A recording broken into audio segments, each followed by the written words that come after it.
Welcome to Shri చక్ర news bulletin లో ముందుగా హెడ్లైన్స్. నిర్మల్ జిల్లాలో 2 గిరిజన గ్రామాల మధ్య చిచ్చు రేపిన ఫారెస్ట్ అధికారుల రీలొకేటెడ్ అంశం. పెండింగ్ లో ఉన్న స్కాలర్షిప్ ఫీజు రియంబర్స్మెంట్లను వెంటనే విడుదల చేయాలని డిమాండ్.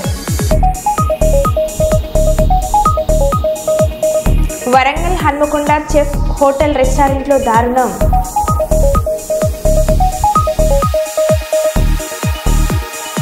మహిళల భద్రతకు శక్తి యాప్ వాట్సాప్ సేవలపై అవగాహన.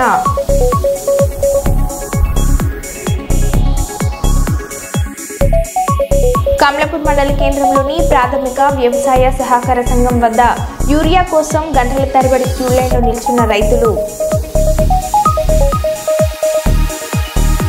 ఇక వివరాలకు వెళ్తే బీజేపీ మండల అధ్యక్షుడు ఢిల్లీ ప్రకాష్ ఆధ్వర్యంలో ఇందిరానగర్లోని ఓ ప్రైవేట్ కళ్యాణ మండపంలో మండల బీజేపీ సమావేశాన్ని నిర్వహించారు. ఈ కార్యక్రమంకు తిరుపతి జిల్లా బీజేపీ ప్రధాన కార్యదర్శి బీడి బాలాజీ ముఖ్య అతిథిగా హాజరయ్యారు. మండల కమిటీ పూర్తి స్థాయిలో నియామకం, శక్తి కేంద్ర ప్రముఖుల నియామకం, ఏర్పాటు, గ్రామీణ స్థాయిలో బీజేపీ బలోపేతం, కూటమి ప్రభుత్వం అమలు చేస్తున్న కేంద్ర రాష్ట్ర ప్రభుత్వ పథకాలను ప్రజల్లోకి తీసుకెళ్లి అవగాహన కల్పించడం, జిల్లా రాష్ట్ర స్థాయి బాధ్యతల గురించి అవగాహన తదితర విషయాలపై చర్చించారు. బీజేపీ అంటే క్రమశిక్షణ కలిగిన పార్టీ అని, సమర్థత కలిగి శక్తివంతమైన నాయకులుగా తయారు కావాలని సూచించారు. తిరుపతి జిల్లా అరదయపాలెం మండల కమిటీ కోసం నేను కన్వీనర్గా రావడం జరిగింది. ఈ యొక్క ఇన్ఛార్జ్ రావడం జరిగింది. ఈ యొక్క కార్యక్రమానికి ఇక్కడ ఈరోజు జరిగిన కార్యక్రమంలో మండల కమిటీ మాజీ అధ్యక్షులు, అదేవిధంగా ప్రస్తుత అధ్యక్షులు, సీనియర్ నాయకులు అందరితో కలిపి మండల సమావేశం జరగడం. ఈ కార్యక్రమానికి ఇంతమంది వచ్చి వారి వారి ఆలోచనలు, సూచనలు చెప్పడం, రాబోయే రోజుల్లో ఈ యొక్క హృదయపాలెంని ఈ అసెంబ్లీలోని మంచి మెజారిటీతో కూడా మీరు తీసుకొచ్చడానికి అవకాశం ఉందని చెప్పారు. అదేవిధంగా ఇక్కడ ఈ మండలంలోని ఈ యొక్క స్థానిక ఎలక్షన్లో కూడా ఈ యొక్క మండలంలో బీజేపీ నాయకులకి అవకాశం వచ్చేలాగా జిల్లా పార్టీ ద్వారా మాట్లాడి వాళ్ళకు కూడా సీనియర్ నాయకులు చెప్పారు. వారి ద్వారా అవుతుంది. మన రాష్ట్ర అధ్యక్షులుగా ఎన్నుకోబడిన కొత్తగా వచ్చిన రాష్ట్ర అధ్యక్షులు పివిఎన్ మాధవ్ గారి ఆలోచన ప్రకారం వారు చెప్పిన మొన్న మీటింగ్లో వారు చెప్పిన ప్రకారం మనం భారతీయ జనతా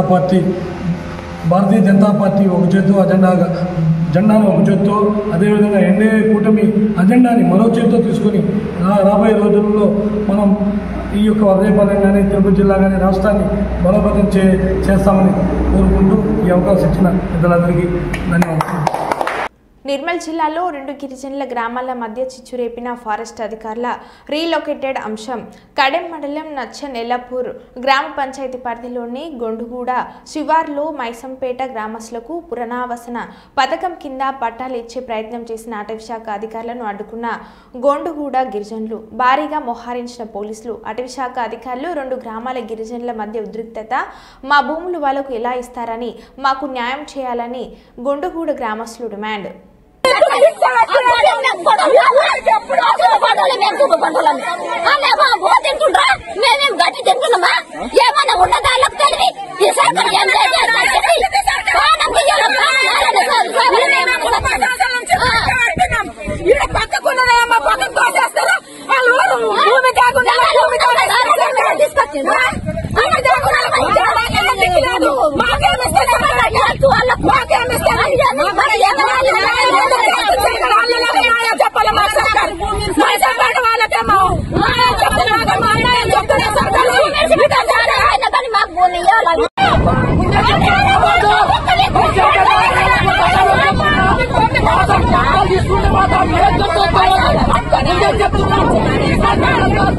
Gracias.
గత 30 సంవత్సరాల నుంచి మేము ఈ భూమి పైన పోరాడుతున్నాం. మా తాత ముత్తాల నుంచి మేము పోరాడుతున్నాము. కాబట్టి మాకు ఇక్కడ మైసంపేట వాళ్ళు, రాంపూర్ వాళ్ళని తీసుకొచ్చి ఈ భూమిని వాళ్లకు సర్వే చేయడం జరిగింది.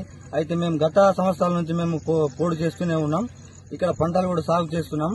కానీ మాకు ఎటువంటి న్యాయం చేస్తలేరు. ఎవరు కూడా ఏ అధికారి దగ్గరికి వెళ్ళినా మాకు ఎటువంటి న్యాయం చేస్తలేరు. కాబట్టి మేము ఇక్కడ మా పోరాటాన్ని కొనసాగుతున్నాం. ఎంతమంది అధికారులు వచ్చినా ఇక్కడికే మాకు న్యాయం చేయాలి. మేము భూమి పోరాటం మేము పానం పోయే వరకు మేము ఈ భూమిని వదిలేయం. సచ్చిన బతికినా ఈ భూమిని వదిలేయం. వాళ్ళకి పట్టాలు ఇచ్చినా కూడా మేము వదిలేయం.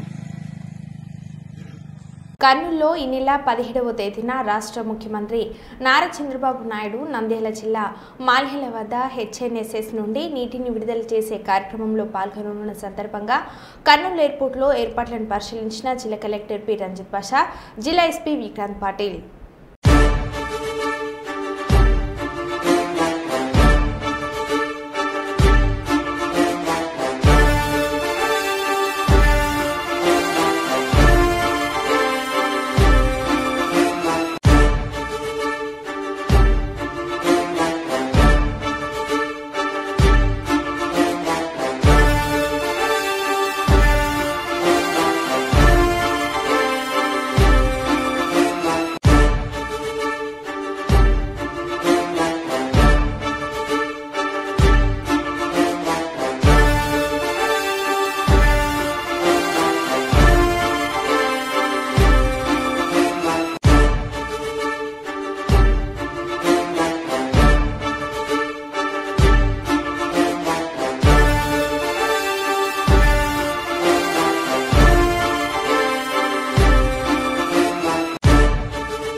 వరంగల్ మహానగరాన్ని ఒకే జిల్లాగా మార్చండి.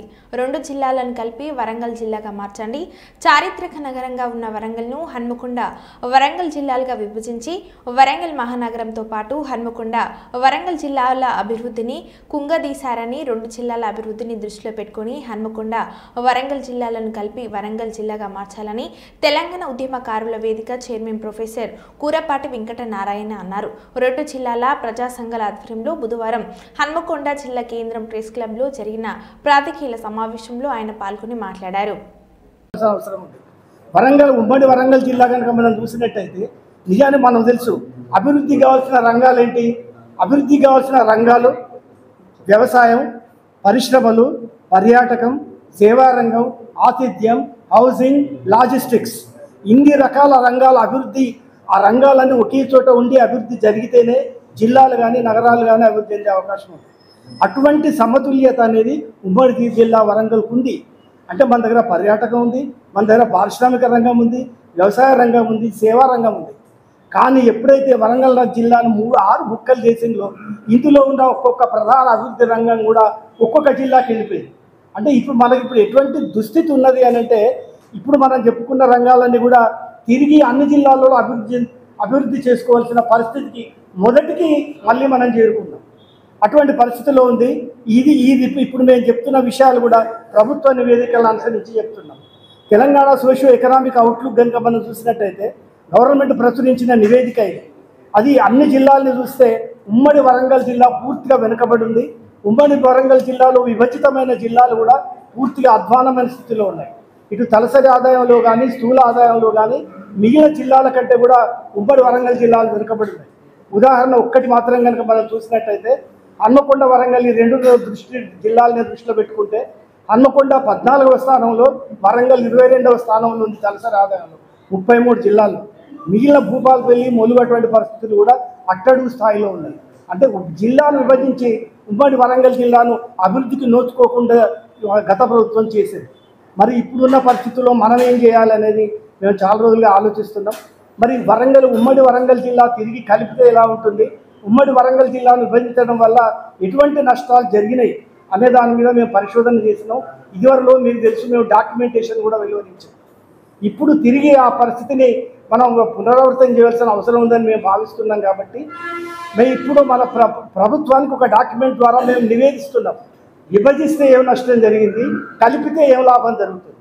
పోతే ఇప్పుడున్న పరిస్థితుల్లో మనకు రీఆర్గనైజేషన్ జరిగిన తర్వాత 6 జిల్లాల్ని ఒకే జిల్లాగా చేసే పరిస్థితి లేదు. కాబట్టి కనీసం చారిత్రక వారసత్వానికి ఘనీభవించిన మూర్తిమత్వ చిహ్నమైన హన్మకొండ వరంగల్ జిల్లాలను రెండింటినైనా కలపాలని మేము మొదటి నుంచి పౌర సంఘాల నుంచి విజ్ఞప్తి చేస్తున్నాం. రెండింటిని కలపమని మనం ఎందుకు అడుగుతున్నాం? దానికి కారణం ఉంది. దానికి శాస్త్రీయమైన, ఆర్థికపరమైన, సామాజిక పరమైన, సాంస్కృతిక పరమైన రీజన్స్ మేము ప్రభుత్వానికి మేము ఇస్తున్నాం. ఒకటి, హన్మకొండ వరంగల్ జిల్లాల రెండింటి ఆత్మ ఒక్కటే, ఆ రెండు వేరు కాదు. అవి పరస్పరం కాంప్లిమెంటరీ, అంటే పరస్పరం పూరకాలు. ఒక జిల్లా లేకుండా మరొక జిల్లా అభివృద్ధి చెందే అవకాశం ఇక్కడ లేదు హన్మకొండకు వరంగల్కి. మనం ఎట్లా అనేది కనుక మనం చూసినట్టయితే ఇంతకుముందు అన్ని రకాల రంగాలు ఉమ్మడి జిల్లాలో ఉన్నాయని మనం చెప్పుకున్నాం.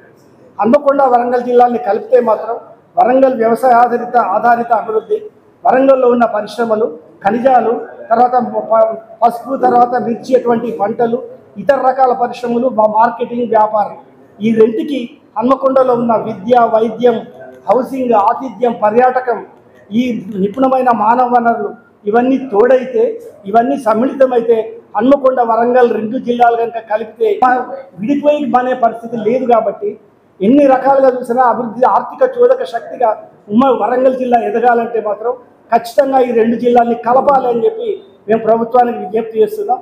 ఇదివరకు ప్రజల సమ్మతి లేకుండానే మేము ఎంతగా ఉద్యమాలు చేసినప్పటికీ, డాక్యుమెంటేషన్, పరిశోధన పత్రాలు ఇచ్చినప్పటికీ కూడా వరంగల్ను తీసుకుపోయి వేరే జిల్లా అంటూ చేసి సిటీని కూడా ముక్కలు చేయడం జరిగింది.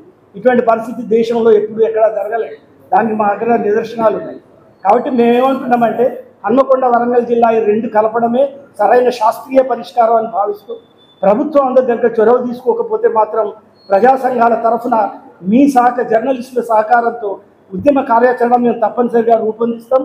2 జిల్లాలు, కనీసం 2 జిల్లాలని కలిపేదాకా మేము పోరాడతామని చెప్పి మీ తరఫున మేము విజ్ఞప్తి చేస్తూ, ప్రభుత్వానికి మరొక్కసారి మేము తయారు చేసిన డాక్యుమెంటేషన్ విజయవాడ మేయర్ రాయన్న భాగ్యలక్ష్మి మాట్లాడుతూ జెడ్పీ చైర్పర్సన్ ఉప్పాల హారిక ఒక బీసీ మహిళ, ఆమె మీద జరిగిన దాడికి నిరసన తెలియజేస్తున్నాం. రాష్ట్రంలో రెడ్ బుక్ రాజ్యాంగం నడుస్తుందని, మహిళలకు భద్రత లేకుండా పోతుంది. 3 రోజులైనా కేసు తీసుకోలేదు. ప్రజలకు వాస్తవాలు తెలియకూడదని రాష్ట్ర వ్యాప్తంగా సాక్షి టీవీ రాకుండా చేస్తున్నారు. కూటమి ప్రభుత్వానికి భజన చేసే ఛానళ్లు మాత్రమే కనిపిస్తున్నాయి. రాబోయే రోజుల్లో మహిళలపై జరిగే దాడులకు ఖచ్చితంగా సమాధానం చెప్తామని అన్నారు.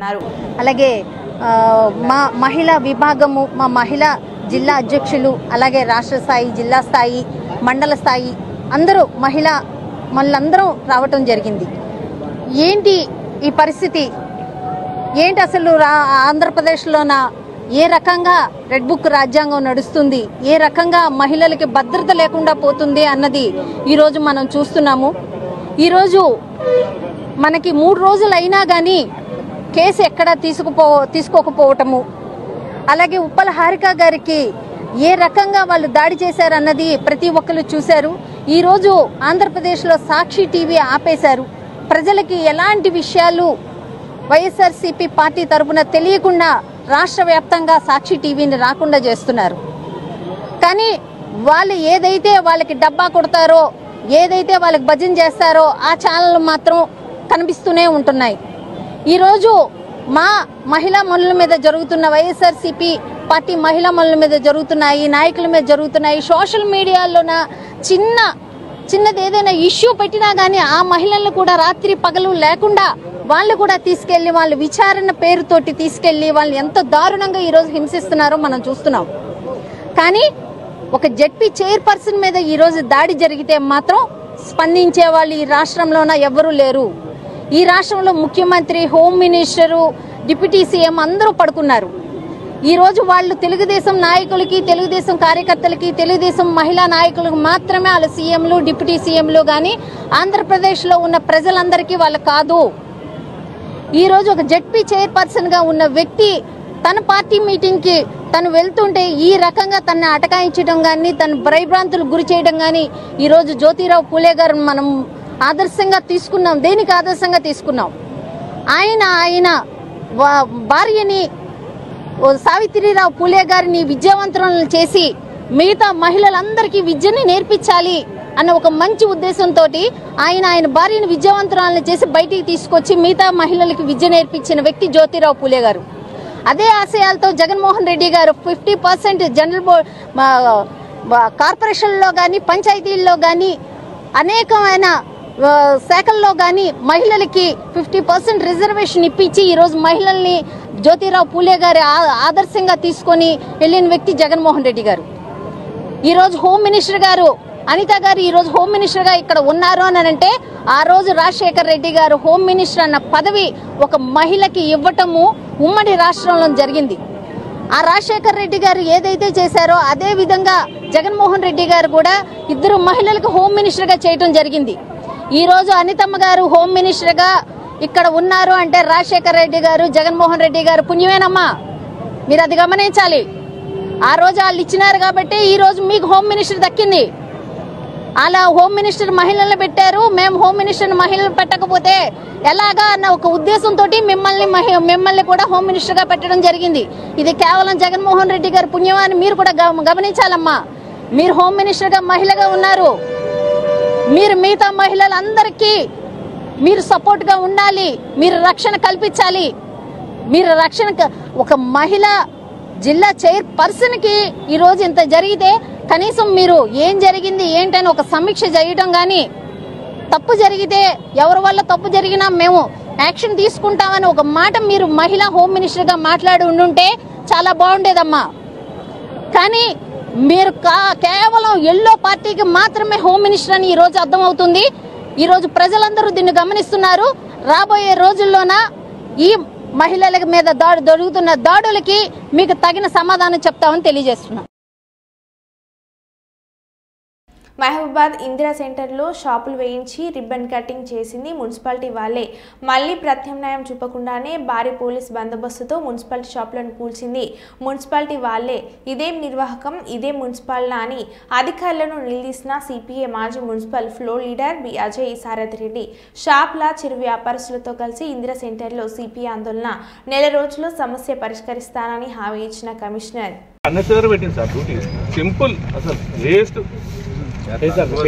పెద్దోళ్ళతో పంచాయతీ పెట్టుకుంటాం మీరంతా ఉన్నారు సార్. గరీబ్ వాళ్ళ కోసం సార్ పోనీ వీళ్ళు చట్టం చేస్తారు సార్, వీళ్ళు పెడతారు సార్. ఎంత పెద్ద మిస్టేక్ అనేది మన వాళ్ళది కూడా ఉన్నది. ఇప్పుడు ఆగ్యాదు పిలుపు కావాలి నేను చేస్తా చేయండి, ఏం చెప్తాను ఎప్పుడే ఇక్కడ నేను వేపిస్తా టైం చెప్పండి. చూసుకోవాలి కదా, ఏమంటారు సార్ మీ పద్ధతి చూసుకోవాలి. పద్ధతి ఏమంటారు సార్, దొంగతనం మీరే కదా. మీ ఎప్పుడు ఇప్పుడు పద్ధతి తప్పిన వాళ్ళని పద్ధతి ఉన్న వాళ్ళని ఇట్లా లేపారు. పద్ధతి తప్పిన వాళ్ళని ఈ సార్ వాళ్ళు రారా మళ్ళా మరి ఏమంటారు, ఎప్పుడు ఏమంటారు చెప్పండి, చేస్తా అంటున్నా. ఎప్పుడు చేస్తా అంటారు? టైం చెప్పండి, టైం బాగుంది చెప్పండి. ఏం ఆలోచించుకొని చెప్తాను ఆలోచించుకోవాలి కదా. ఎట్లా సార్ మీరు అట్లా అంటే ఏమన్నా క్లియర్ కట్టుకున్నది కదా, మీకు అవపడుతుంది, మీకు తెలుస్తుంది. మీ లోకల్ ఏది ఎక్కడ సార్ ఇక్కడ నుంచి మీరే వెళ్ళగొట్టారు, ఇక్కడ నుంచి వెళ్ళగొట్టండి. గవర్నమెంట్ ల్యాండ్ ఎంత ఉన్నది, ఇదంతా గవర్నమెంట్ చూసుకోవాలి కదా. మా వాళ్ళతో తెలుసు అడగండి. మరి ఇష్యూ వచ్చినప్పుడు సార్ ఏమంటే స్పాంటేనియస్ స్పందించాల్సినవి కొన్ని ఉంటాయి. మీరు స్పందించాలంటే మాకేం పర్వాలేదు, స్పాంటేనియస్ గా కొన్ని స్పందించాలి. స్పందించాలంటే మీ ఇష్టం. మీకు చెప్పిన ఇద్దరు సార్ల మధ్య మీకు అంతకంటే చెప్పేది ఏమున్నది?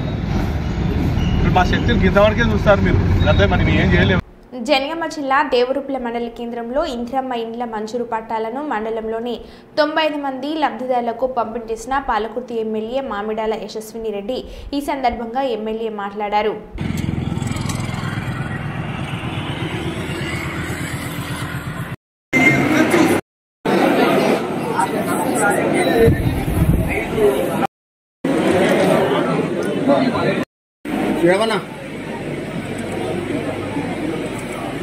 నెక్స్ట్ కోల్కో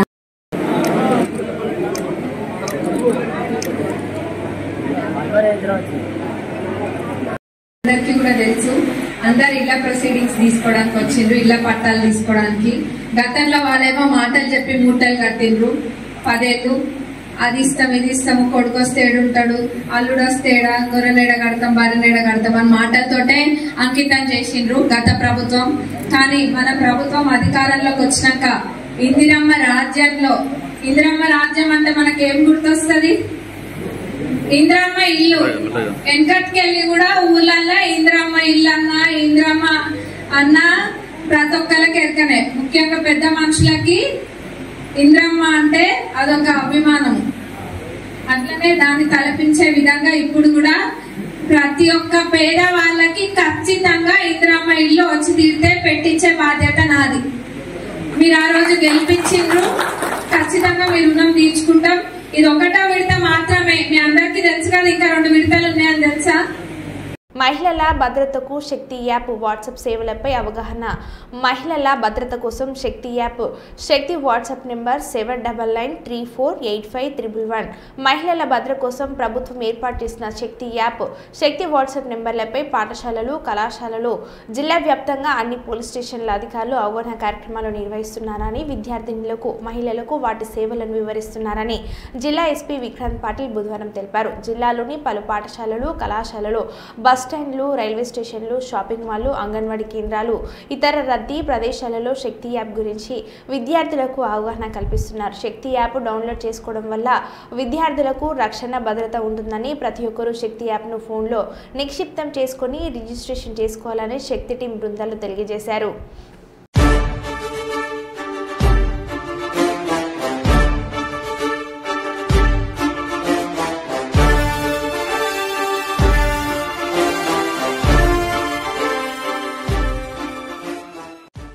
నడి రోడ్డుపై బల ప్రదర్శనకు దిగిన Congress MLA Mainampalli Rohit. Mainampalli Hanumantharao car bonnet పైన కూర్చొని స్థానిక ప్రత్యర్థి రౌడ్ షీట్ తెరవాలని సీఏని ఆదేశించిన ఎమ్మెల్యే మైనంపల్లి రోహిత్.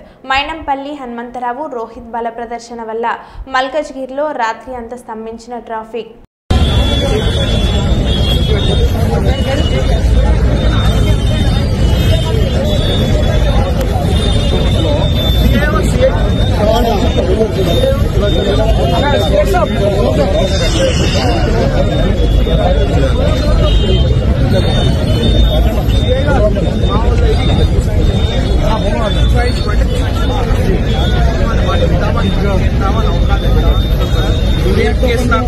కొడుకు రేపు చేస్తే సందర్గా ఆర్గనైజర్ నాకు ఎట్లా చేస్తారు మీరు ఇమీడియట్ గా రౌడీ షీట్ ఓపెన్ చేయండి, పీడీ యాక్ట్ ఓపెన్ చేయండి. లేకపోతే ఇప్పుడు నేను ఒక పబ్లిక్ రిప్రజెంటేటివ్ కాబట్టి ఇక్కడ ఫ్యామిలీ కూర్చున్నాయి, లేకపోతే వేరేలా ఉంటుంది. మీరు మాత్రం స్ట్రిక్ట్ యాక్షన్ తీసుకోవాలి కొడుకుల మీద. మైండ్ ఓవర్ చేయండి, పీడీ యాక్ట్ చేయండి, రౌడీ షీట్ ఓపెన్ చేయండి, టైప్ చేయండి కొడుకులకి. వాడు ఎంత మంది బతికెంత నా కొడుకు టైప్ చేయండి.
ఉమ్మడి కృష్ణా జిల్లా పరిషత్ ప్రస్తుత చైర్పర్సన్గా అనగా ఉమ్మడి కృష్ణా జిల్లా యొక్క ప్రస్తుత ప్రథమ పౌరురాలు, అంతకన్నా ముందు ఒక జిల్లాకి సంబంధించిన జెడ్పీటీసీ సభ్యురాలు, అంతేకాకుండా ఒక నియోజకవర్గానికి ఒక పార్టీ తరపున ప్రస్తుత ఇన్ఛార్జిగా వ్యవహరిస్తున్నారు. ఈవిడ ఒక బీసీ సామాజిక వర్గానికి చెందిన అనగా బడుగు బలహీన వర్గాలకు సంబంధించిన నాయకురాలు, అందులో గౌడ జాతి నాయకురాలు. దయచేసి ఇవాళ వరకు ఎవరన్నా కానీ ఒక మాట అన్నావా అని చెప్పి అడుగుతున్నా.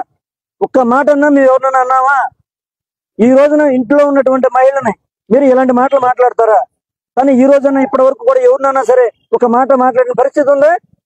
దుర్మార్గంగా చేస్తా ఉన్నారు. ఖచ్చితంగా భగవంతుడు ఉన్నాడు, మీకు శిక్షిస్తాడు, భగవంతుడు చూస్తాడు. మేమేం చేయలేకపోవచ్చు, కానీ భగవంతుడు చూస్తాడు ఖచ్చితంగా. దీనికి మీరు తగిన మూల్యం చెల్లించుకోవాలి. మీ పోలీసు వారిని ఒకటే వేడుకుంటున్నాం, అయ్యా మీరందరూ మరో బులెటిన్లో మళ్ళీ కలుద్దాం. Stay tune.